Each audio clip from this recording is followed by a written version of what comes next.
एक बार की बात है, एक राजा था। उसके कोई संतान नहीं थी। जैसे जैसे समय गुजरता जा रहा था, वैसे राजा बूढ़ा होता जा रहा था। एक दिन मंत्री ने राजा से पूछा, हे राजन, आपके जाने के बाद इस राज्य को कौन संभालेगा? राजा ने मंत्री को मुस्कुराते हुए कहा कि इस राज्य के बालकों में से कोई एक बालक जो सबसे ज़्यादा ईमानदार होगा, वही अगला राजा बनेगा।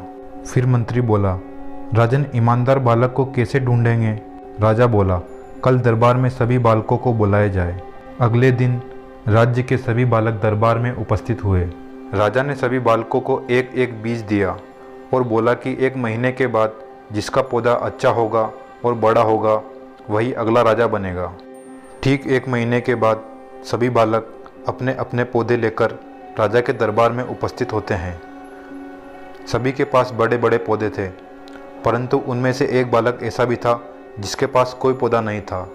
उसके पास केवल मिट्टी में दबा हुआ बीज था। दरबार में उस बालक को देखकर सभी लोग हंस रहे थे। राजा अपने उत्तराधिकारी की घोषणा करता है और बताता है कि जिसके पास केवल बीज है, कोई पौधा नहीं है, वह बालक इस राज्य का अगला राजा बनेगा। राजा की इस बात को सुनकर सभी हैरान थे।